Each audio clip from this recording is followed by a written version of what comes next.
Straight ahead on 12 News Weekend, a Maple Grove company on the verge of a medical breakthrough. We've worked so hard. Since 2007, this is the only thing we do. Then, please, stop resisting. Stop resisting. Learning to be a cop. 12 News takes you behind the scenes at Training Day in Brooklyn Park.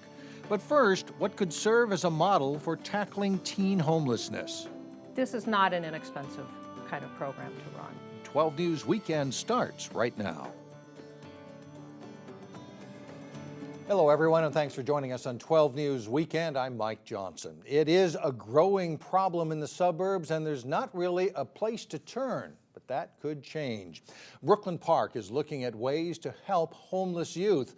The city is moving forward with a plan to build the Northwest Metro's first homeless shelter for youth. Here's Cassie Bonstrom. This homeless shelter for youth in North Minneapolis serves about 20 kids every night, but there's nothing like it anywhere in the suburbs. Suburban youth shouldn't have to leave home. They should be able to stay close to school, close to their family and friends, close to their work. Deb Loon and her nonprofit organization Avenues for Homeless Youth has teamed up with city officials and church leaders to build a similar facility in Brooklyn Park. This isn't just a Brooklyn Park issue. This is a Northwest suburban issue. The shelter will serve a growing need. In 2013, the Osseo School District identified more than 500 students as homeless. In the Anoka-Hennepin District, more than 700. People think that you build a homeless shelter and they'll come. They're here. Brooklyn Park Mayor Jeff Lundy wants his community to be a model for tackling homelessness head-on. It's really not a question of, do we have a problem? We do. The question is, what can we do? The proposal involves the city buying and renovating a space. They would then lease the space to Avenues for Youth, who would run the shelter. There would be 8 to 10 beds for youth between the ages of 16 and 21. Right now, the next big step involves the city buying that space. One likely option is near County Road 81 and 69th Avenue North. Then they need the money to sustain the shelter, which will cost about $600,000 per year. This is not an inexpensive kind of program to run. It is a big project, but one Deb says is worth the investment. That's why we do this. These kids just need a little bit of support, and the future's bright. Right now, the plan is to open that shelter by this fall, but to do that, homeless advocates need the community's financial support. The Osseo School Board could vote Tuesday on a plan to change school boundary lines. They determine which elementary schools students attend. Under the plan, about 100 kids who currently attend Basswood Elementary would be moved to nearby Oakview Elementary. Open enrollment to Basswood would also close. School officials say the changes are necessary because Basswood is overcrowded, but not all parents are on board. The concerns with the proposal is really the timing and how rapidly this is all unfolded. We had been very intentional in our choice to make Basswood Elementary the school that we would raise our kids and educate our kids in, and so we were, of course, really disappointed. Osseo district officials say the changes are part of a larger plan to restructure schools and stabilize enrollment. A Maple Grove company is on the verge of a medical breakthrough for patients who suffer from sleep apnea. Untreated, the sleep disorder can lead to a risk of heart attack, stroke, and diabetes. Alexandra Renslow has more now on the new treatment, now awaiting FDA approval. This is the Inspire Therapy neurostimulator. This is implanted underneath the skin. Tim Herbert is one step away from FDA approval on a neurostimulator device. It is a pacemaker type technology designed to provide a good night's rest for those with sleep apnea. It's a condition where the airway collapses, interrupting sleep throughout the night. So when you breathe in, we stimulate the hypoglossal nerve, and that moves the muscles of your airway forward. The device's electric stimulation opens up the airway, allowing air to enter the lungs. It's an alternative treatment. Some patients have issues with claustrophobia. To the commonly used CPAP mask. And it's still our first-line therapy for most cases of sleep apnea. Unfortunately, we know that as many as 30 to 50% of patients, despite us working with them, are either unable or unwilling to continue using the therapy. Neurologist and medical director Dr. Jason Cornelius was one of the leading researchers in the latest clinical trial for the neurostimulator device. I was very pleased to see how well the patients did. Results published recently in the New England Journal of Medicine showed a 70% reduction in the severity of sleep apnea. Being able to use this therapy on a nightly basis has allowed them to sleep better at night. They feel more refreshed in the morning. better able to function during the day. There just is a lot of people that just are not able to tolerate either the mask or the pressure. So Inspired Therapy is going to be a strong alternative, we believe. For Tim Herbert and his team of 23 employees in Maple Grove, We've worked so hard since 2007. This is the only thing we do. It's very exciting for us. they're a month away from presenting data to an FDA panel in Washington, D.C. It's the last step in bringing their therapy to the market. We're looking for an approval sometime in 2014. And if the company gets FDA approval for its device, the CEO expects his company will more than double in size in the next couple of years. In our weekend review, dozens of workers in Plymouth learned they will have to relocate or be out of a job. Ottobock, the world's largest prosthetic manufacturer, has decided to relocate its Plymouth operations to other parts of the country, including Utah, which is giving the company tax credits. The move affects about 200 Plymouth workers. Ottobock says the move will help the company streamline its operations and become more efficient. Governor Mark Dayton announced a nearly $1 billion bonding bill this past week. Among the projects he wants funded, in addition to the National Guard Armory in Brooklyn Park, a 25,000 square foot addition would add more classroom and office space and bring the building up to code. In addition to $1 million in state funding, the project is contingent on receiving $9 million in federal assistance. And the Plymouth Ice Center could soon have a new addition for athletic training. A public-private partnership would allow for building a $1 million addition to the back of the Ice Center for year-round sports training. The Wayzata Youth Hockey Association would contribute $400,000 to the project. The Plymouth City Council will decide whether that project gets approved.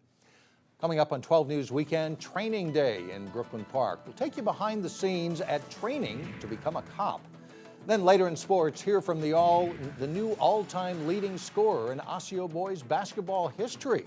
But first, get ready for more Arctic Chill. Tuesday will be especially.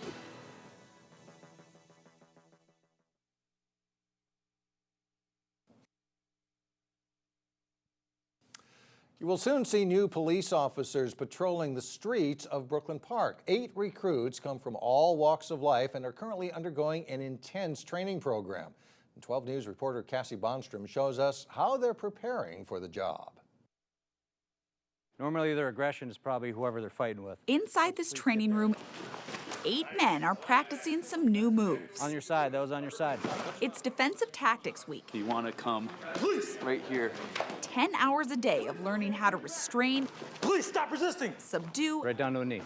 and handcuff a suspect. Good, good. More than 150 applied for a spot in the Brooklyn Park Police Department. Please. These 8 made the cut. They're the cream of the crop of the applicants we had. Please, put your hands behind your back. Training officer Kent Nielsen says a successful Brooklyn Park officer has certain qualities. They need to be intelligent. They need to have common sense. They need to be able to communicate. Tell them who you are. Police. Yep. The recruits all have diverse backgrounds. 2 have military experience, 1 has a law degree. Watch that elbow. 4 have held other law enforcement jobs. I like the style of the department. I like where the department's going. I like the philosophy of the department. Anthony Buckley interned with Brooklyn Park Police in 2009. After 4 years in the National Guard, he's back and ready to wear the badge. Making an impact in the community, engaging people, showing them that there's another side to law enforcement other than just enforcing laws. But before all that, This elbow can come in. they must first make it through the training. It's brutal, beating each other up every day. And that's no easy task. When the recruits finish their 6 weeks academy, they'll spend an additional 4 months out in the field with a field training officer. That's when they'll put these skills to use. And we got to get them. By early summer, these recruits will be full-fledged officers. They'll join 101 others in keeping the peace around town. All right, let's do a domino. In Brooklyn Park, Cassie Bonstrom, 12 News. Still ahead on 12 News, we remember a long-time Palmer Lake elementary teacher. Plus, Park Center has its best gymnastics team in a long time, and that's coming up in sports with Jay Wilcox.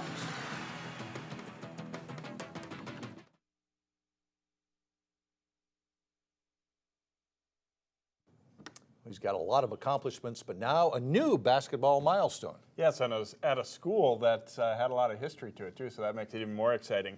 He hit the game-winning shot that gave Osseo a state boys basketball title 2 seasons ago. Senior Ian Theisen has another accomplishment to add to his list. Theisen, seen here in an earlier game, broke Osseo's career scoring record against Coon Rapids. Theisen surpassed early 2000s sharpshooter Brian Foss by 1 point. It means a lot to me, you know, a lot of hard work I've put into these past, 4.5 years. And it means a lot to kind of be the man, leading scorer at Osseo. That speaks a lot because Osseo's been a great program for the past 20, 30 years. So it means a lot to kind of be at the top of the list with everybody else. I've been a part of Osseo basketball now for 20 years in some capacity, whether it's assistant coach or varsity coach. And it did make me go back through the record book and remember a lot of good, important basketball players here. And now to see Ian's name at the top of the scoring list, as well as the top of the rebounding list, is something to be very, very proud of. South Dakota State signee Theisen still has about half of his senior season to add to his total. It was a big week for the Maple Grove girls hockey team in the midst of a strong season. Tuesday night, Maple Grove pulled out an impressive 2-1 win over Northwest Suburban Conference leader Blaine on the Bengals' home ice. The teams had tied in their first meeting. It was definitely a good performance. So fun. We just went out there with a mindset that we're not going to play scared. We're going to play to win this game. And we knew that Blaine was a really good team. They only lost one in their conference so far, and we tied them last time. So we had a really good mindset that we were going to win and play our game. The Crimson added another key win over Andover Thursday to move them past the Huskies into second place in the league. Besides conference teams, the Crimson has faced good clubs like Minnetonka and will face Benilde and Hopkins too. That will help prepare them for the ultra-tough Section 6AA tournament. Yeah, I think we scheduled a lot of tough games so that we'd be prepared for that and that we'll be ready when we come to play them in sections. Playing a strong schedule is definitely going to pay, especially in the section that we're in. We're going to have to play the top teams anyways, so we might as well play them and get better. Maple Grove has tough games coming up in the week ahead against Armstrong Cooper, Benilde, and Anoka. Success in any athletic endeavor is often measured in numbers. As John Jacobson reports, one local gymnastics team is reaching numbers not seen in years. Coach Bruce Smith has long stated that the Park Center gymnastics team is more about getting girls involved in the sport rather than winning. But winning occasionally doesn't hurt either. The Pirates scored 126.95 in the recent MGGOA meet in Roseville, then followed that up with a 127.875 score against Maple Grove, the highest score for a Park Center team in years, and the program's first ever win over the Crimson. That was very exciting. I expected to get close, like within a close range with the scores. I didn't expect to win. It was really exciting to know that this is our first time winning against Maple Grove in 17 years, and having the scores be what they were at the end of last season be what they are at the beginning of this season. I think it's just everyone feels very accomplished of themselves. Two 8th graders, Haley Illy and Alexa Masters, are new to the team after years of competing in club gymnastics at Twin City Twisters. That's definitely given a boost to the Pirates' scores and pushed the other girls to work harder. They kind of bring the spirit to the team. They're more energetic than us high schoolers. It's been very fun watching everybody improve and get better from last year and the years before I've been on the team. The girls have been working really hard, and we had a good nucleus coming in, and they've been able to put it together. It's truly a team effort on this. With 47 girls in the gym, this is still a big program, one that finds a place for every athlete. We're still serving all the kids who didn't come out of the club. We've always prided ourselves that anybody can walk in this gym and be on our team. They may not make the top 5, but they can be on the team. Park Center hosts Champlin Park this coming Thursday, so definitely a good year for that program. All right, very good, thank you. Well, students and staff at Palmer Lake Elementary School in Brooklyn Park are remembering a longtime teacher. Sandra Legg recently passed away after battling ovarian cancer. She taught in the Osseo School District for more than 3 decades. Reporter Sonia Goen shows us how her death is impacting the whole community. There once was a boy named Drew On candy, he'd chomp and he'd chew. Devaney Alvers is a 6th grade teacher at Palmer Lake Elementary. Known her for 30 years. Alvers says Sandy Legg was more than a co-worker. We had a lot of synergy together. And that the two shared a common rhythm. We planned things together before school and after school. This is her room. Room 45 will never be the same. To me, it will always be her room. Always. Because she spent so much time in it. Mrs. Legg taught 6th grade in the same classroom for 39 years until she retired last year. And so she had this big map of the world in the back of her room. Even though Mrs. Legg battled ovarian cancer for many years, her death was still a shock to the staff. It was really tragic. We all just kind of really lost our breath a little bit because she was just here teaching with us last year. Go to your definitions. But her legacy continues to live on with the Palmer Lake Panthers. It's not uncommon for people to just drop in here to the school in their 30s and 40s and just ask, does Miss Legg still teach here? Legg's co-workers say just being around her made them better people. She was the kind of teacher that was just so giving and classy and professional. She made me up my game, made me a better principal just working with her. Legg also shared a unique bond with her students. We went to a lot of graduations together where we were invited when kids graduated from Park Center. It was all about respect, and she always got it because she just always gave it. Review just a little bit, what is alliteration? That same respect was extended to her fellow teachers and staff. And I guess what I'll remember is that she always called me sir. She was very creative and energetic. This yearbook picture shows off her bubbly personality. She's just really vivacious. They will miss her smile and hard work. One of those rare teachers that just keeps getting better with age. When she was a teacher's teacher, she just kept on getting better. Besides a co-worker, she was a friend, yes, very definitely. In Brooklyn Park, Sonia Goins, 12 News. Sandra Legg lived in Robbinsdale. She was 61 years old. We'll be right back.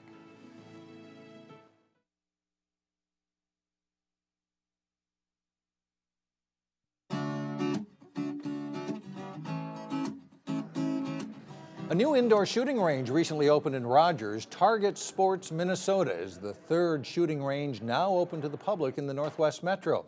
Those interested in the sport of shooting may surprise you. Women are actually the fastest growing demographic. And this may surprise you too. Ladies are typically better at shooting than some of the guys. I think it all comes down to finesse. The ladies, I think they approach the gun with a little more caution, a little more thought, and they're more gentle with the trigger pull than the guys tend to be. Target Sports already envisions a future expansion that would double the number of lanes available for shooting. Finally, it already has music in Plymouth. Now there will be a new act taking over the Hilde Performance Center this summer. The same group that puts on the Basilica Block Party is now planning for a concert on Friday, June 6th. The event manager hopes to bring in a top musical act and attract 3,000 to 5,000 people. Some bands mentioned include the Gear Daddies, and such an event would be a first for the city. Sounds like a lot of fun. That's it for now. Thanks so much for joining us, everybody. Have a great weekend. We'll see you back here Tuesday.